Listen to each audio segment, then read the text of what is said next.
Past few weeks, the world of international sports is forever changing, whether it's in basketball, soccer, hockey, or even rugby. Through the Sports Business Journal and our own individual knowledge, here are the top 5 events that happened in international sports over the past few weeks. Starting out, we have the NBA versus the NBL. What is the NBL? The NBL is the equivalent to America, what the NBA is, but in Australia. And this is where players who may not be at the same skill level as players in the NBA are, but they're still very competitive. And this is why the NBL and the NBA have decided to play against each other this year in the preseason. NBL teams played in the preseason. So this year, the Utah Jazz played against Sydney Kings, Oklahoma City Thunder, played against Melbourne United, and the Phoenix Suns played against Brisbane Bullets. Now, these games have already occurred, and the final scores were for the Jazz, it was 108 to the Sydney Kings 83. For the Suns, it was 114 to 93 against the Brisbane Bullets, and the surprising game was against Melbourne United and OKC Thunder. Now, this game ended 86 to 85, and the surprising factor in this is that the NBA is supposed to be much better than this league, but as I stated earlier, every team is able to produce players to compete and battle against upper level, even though they might not have the same amount of skill, the same amount of height, the same amount of athletic ability. They have the same amount of drive, and they have the same amount of passion for the game. And this is why this sport is played every single day, because an upset could happen. Now, if this were to happen, the NBA would be looked upon as not as a joke, but as if they can be beaten by teams that are not in the NBA. What do you expect will happen in the future?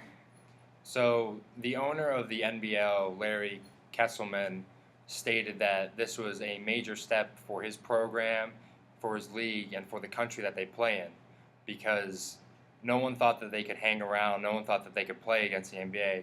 Sure, some of these teams might not have played against the All-Stars, and they might not have had the outcome that they wanted, but it showed that they're able to play. And for him, the owner, it's showing how far their teams have come from the beginning. Because when the league first started, they wouldn't have stood a chance. The score might have been 100 to 60, but these games were close, they were competitive, they were fun to watch, and he's expecting and wants for it to further continue into the future, so that those in Australia and maybe even other countries would want to get involved and play against what is considered the greatest league for basketball, for NHL. It all comes down to they want to get the world involved. They don't want just one country playing against other teams in the country. They want one team in one country to face off against the greatest team in another country. And for this to continue, events like this need to occur. Leagues are also trying to increase their international popularity. So next on our list at number 4 is the NHL goes to China.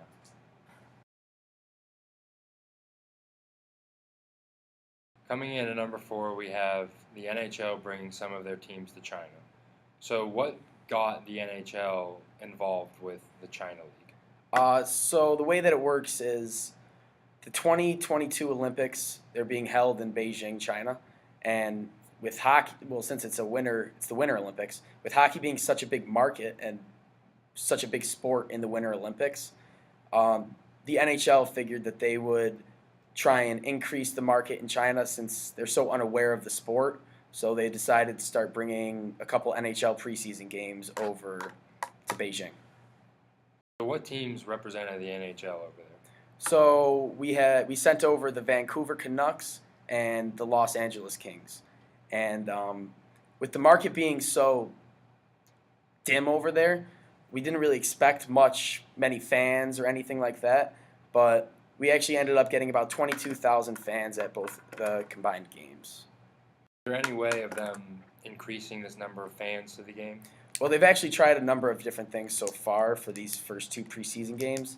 They, since the sport of hockey is so unknown over in China, actually at the games they had pamphlets to the right of every single seat, which explained the rules of the games to the spectators.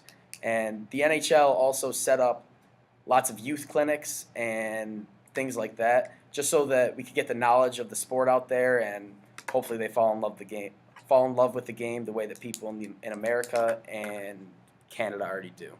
What's the NHL's overall plan or goal for this? So there's this guy whose name is Jeff Stipek. He's kind of leading the charge of bringing the NHL, getting some revenue over in China. But the overall goal is mainly make more money, like any other business. So Jeff Stipek, he was over there and he talked about how he walked into a sporting goods store and the entire place was dominated with NBA merchandise and stuff like that, since they practically run the market over there. But he said the overall goal is to mix in a little bit of hockey, and it'll be a huge revenue for the sport. Coming up next on number 3 on our list, we have the United States rugby team playing in a World Rugby Tournament in San Francisco. Coming in at number 3, we have the United States rugby team playing in a world tournament in San Francisco. How is that tournament going to do in America considering its popularity here? Rugby is on the rise and it's increasing every day, but it's just hard because there's very little TV exposure for it and there isn't many leagues for people to join, so it's not very popular at the time. I think since the USA rugby team is going to join the world tournament, that it's going to grow and more people are going to get involved with rugby. The amount of support that the rugby community has in our country today, who is it that's putting up the money to fund this event? Chicago-based Underwriter Laboratory, the International Rugby went to them, and they also gave them 3.5 years to have the back of the jersey for Team USA. Companies or people that are putting up money to help fund this event? They went to the Australian wine brand called Blass, and they are also going to help sponsor the 40 teams, but they're also going to be the third-tier party for Team USA till 2019. How much money is it going to take to put on this entire event? It's going to take about $10 million, but I think it's going to be worth it because everything is going smoothly and everything's on the rise and rugby will be increasing in popularity. Up next, we have number 2, which is the United States not qualifying for the 2018 World Cup.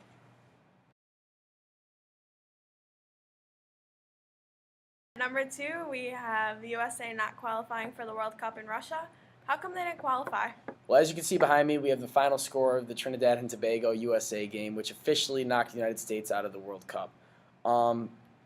It's just such a shame that we aren't able to watch the United States and root them on in the biggest tournament in soccer. It only happens once every 4 years, and even people who don't enjoy watching soccer still watch the World Cup whenever it comes around because it's so rare, and I mean, the games are amazing. It's amazing to watch your country. Hopefully they do good, and they're just not going to be there this year, which, I mean, the market for it is massive, and it's just devastating.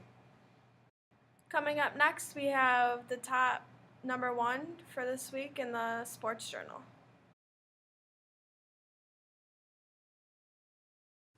Coming in at number 1, we have the television broadcasting Britain. The company British Telecom put in a massive $383 million to pick up the British Premier Soccer League television package. It will introduce 3 new sports channels. Although you have to pay for this package, they believe it will get more people to watch the games. People may ask why this is so important to the Premier Soccer League. There are a few reasons why this might help them out. First of all, it brings more money in for soccer teams. This could help out soccer teams to get more money and to produce and be able to get more expensive players for their soccer teams.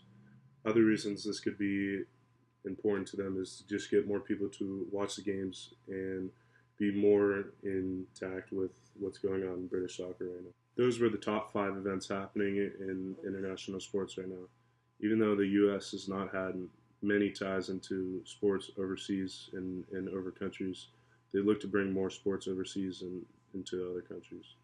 Even though international sports has not really been able to broadcast and be able to watch some of the sports that are going on, they look to change that and bring a lot more games to television.